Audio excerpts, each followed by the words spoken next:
सुप्रभात बच्चों, इस विद्या में आपका स्वागत है।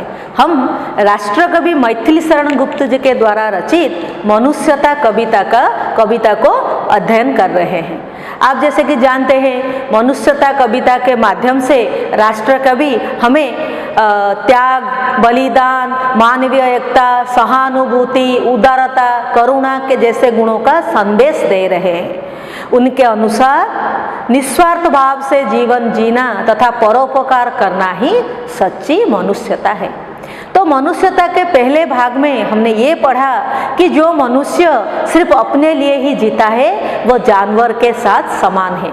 उसकी प्रवृत्ति को, उसकी स्वभाव को कवि ने पशु प्रवृत्ति कहा है। तो आइए हम इसका अगला भाग अध्ययन करते हैं। रहो ना भूल के कभी मंदांध तुच्छ वित्त में, सनाथ जान आपको करो ना गर्व चित्त में। अनाथ कौन है? अनाथ कौन है यहाँ? त्रिलोकनाथ साथ है, दयालु दीनबंधु के बड़े विशाल हाथ है। अतीव भाग्यहीन है जो अधीर भाव करे, अतीव भाग्यहीन है अधीर भाव जो करे, वही मनुष्य है कि जो मनुष्य के लिए मरे। तो आइए बच्चों, दूसरे भाग में आज हम ये देखते हैं कि हमको कभी गर्व नहीं करनी चाहिए, हमें कभी गर्व से इठलाना नहीं चाहिए। कौन सा मनुष्य गर्व करता है? वही मनुष्य गर्व करता है जिसके पास संपत्ति है, जिसको कवि ने यहाँ पर वित्त कहा है, जिसके पास ढेर सारे संपत्ति है, सगा संबंधी है, उसे सहायता करने वाले ढेर सारे मनुष्य हैं, जिसके पास खोने के लिए कुछ नहीं है, जिसके पास बहुत सारे साधन हैं, वही मनुष्य ही गर्व करता है। तो कवि कहते हैं, रहो ना भूल के कभी मंदांध। मंदांध क्या होता है?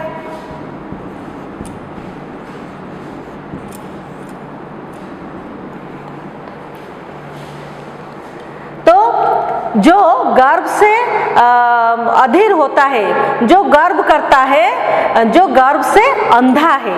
तो मंदांध का अर्थ क्या हो गया? जो गर्व से अंधा है, मंद अंधा।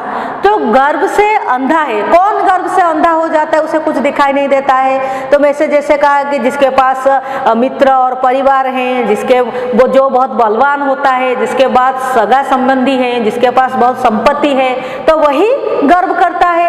तो मनुष्य जब गर्व करता है तो उसमें वो अंधा हो जाता है, उसे कुछ दिखाई नहीं देता है। कवि कहते हैं, रहो ना भूल के, कभी भी गलती से आप अंधे मत बन जाओ, गर्व से अंधे मत बन जाओ। किसमें? तुच्छ वित्त में। तुच्छ मतलब जो सबसे नीच चीज होता है, जिसका कोई मूल्य नहीं होता है, उसे ही हम लोग क्या कहते हैं? तुच्छ।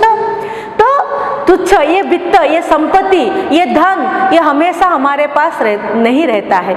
ये इसलिए इसका कोई मूल्य नहीं है, ये तुच्छ है, इसे कोई आदर नहीं करता है। तो जो जिसे कोई आदर नहीं करता, जिसका कोई मोल नहीं है, उस तुच्छ चीज को लेके आप कभी गर्व से अंधे मत बन जाना। सनाथ जान आपको करो ना गर्व चित्त में। चित्त क्या है? आप जानते हैं, चित्त मतलब मन। तो अपने मन में कभी गर्व मत करो कि आप सनाथ हैं। सनाथ, सनाथ। तो जिसके साथ सब होते हैं उसे सनाथ कहा जाता है। तो जिसके पास कोई नहीं होता उसे क्या कहा जाता है? अनाथ। तो सनाथ का विपरीत हो गया आपका अनाथ। तो जिसके पास कोई नहीं है तो हम उसे छोटा समझकर मेरे पास सब कुछ है गर्व नहीं करना चाहिए। सनाथ जान आपको, खुद को, अपने आप को कभी सनाथ समझकर कि मेरे पास सब कुछ है, मेरे पास मित्र हैं, परिवार लोग हैं, ये सोचकर आप मन में कभी गर्व ना कीजिए। क्योंकि आप दूसरों को जब अनाथ देखते हैं, अरे इसके पास कोई नहीं है, ये तो अनाथ है, इसलिए आप जो आपके पास है उनको लेकर आप गर्व करते हैं। लेकिन कवि के अनुसार कोई अनाथ नहीं है, क्योंकि त्रिलोकनाथ साथ है। तीनों लोक के जो नाथ हैं भगवान, जो भगवान हैं वो तीनों लोक के नाथ हैं, स्वामी हैं, मालिक हैं। जो तीनों लोक के मालिक जो भगवान, वो तो सबके साथ है। तो इस दुनिया में कोई अनाथ नहीं है। हम लोग गर्व कब करते हैं? मेरे पास ज़्यादा है, उसके पास कुछ नहीं है। मेरे पास परिवार लोग हैं, उसके पास परिवार लोग नहीं है। ये तुलना करके हम लोग क्या करते हैं? गर्व करते हैं। लेकिन कवि के अनुसार आप अपने को अनाथ समझते हैं कि दूसरा कोई अनाथ है, लेकिन यहाँ पर कोई अनाथ नहीं है। तीनों लोक के स्वामी मालिक भगवान सबके साथ है। और कैसे स्वामी है वो? वे बड़े ही दयालु हैं, दीन बंधु हैं। दीन मतलब गरीब, गरीब के बंधु हैं वो, के बड़े विशाल हाथ है। बड़े विशाल हाथ का मतलब क्या है? कि भगवान हमेशा क्या करते हैं? गरीबों को दया करते हैं। उनके बड़े विशाल हाथ अर्थात सबको मदद करने के लिए वे सर्वदा तैयार रहते हैं, तत्पर रहते हैं। तो जो व्यक्ति की मदद करने के लिए स्वयं भगवान आते हैं, स्वयं भगवान तत्पर रहते हैं, तैयार रहते हैं मदद करने के लिए, तो वो अनाथ कैसे हो गया? तो कवि के अनुसार यहाँ पर कोई अनाथ नहीं है। अतीब भाग्यहीन है वो व्यक्ति, अति ही भाग्यहीन है। अधीर भाव जो करे, जो अधैर्य होता है, मेरे पास कुछ नहीं है, मेरे पास धन नहीं है, परिवार नहीं है, मित्र नहीं है, ये सोचकर जो व्यक्ति अधीर होता है, अपना धैर्य खो देता है, वही उसे कवि ने भाग्यहीन कहा है। तो आपके लिए प्रश्न आएंगे, भाग्यहीन कौन है? जो अधैर्य होता है, जो अधीर भाव प्रकट करता है कि मेरे पास कुछ नहीं है, उसे कवि ने भाग्यहीन कहा है। वही मनुष्य है जो मनुष्य के लिए मरे।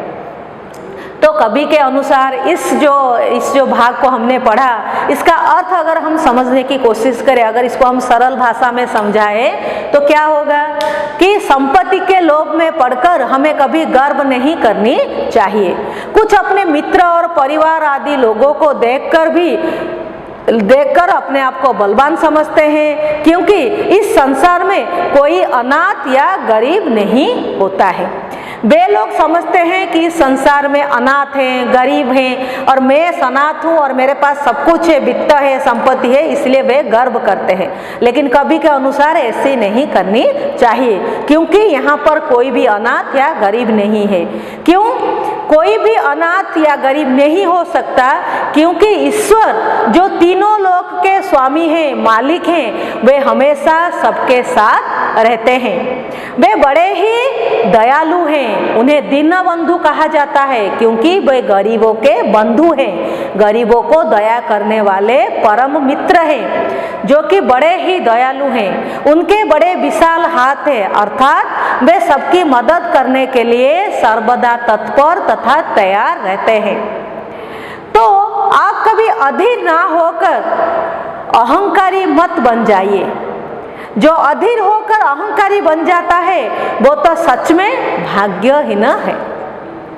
तो आप मनुष्य हैं, हमेशा मनुष्य के लिए ही जिए, अर्थात मनुष्य की सेवा करें और उसके लिए ही मरे। तो कवि के अनुसार हमें हमेशा क्या करना चाहिए? दूसरों के लिए ही जीना चाहिए और दूसरों के लिए ही हमें मरना चाहिए।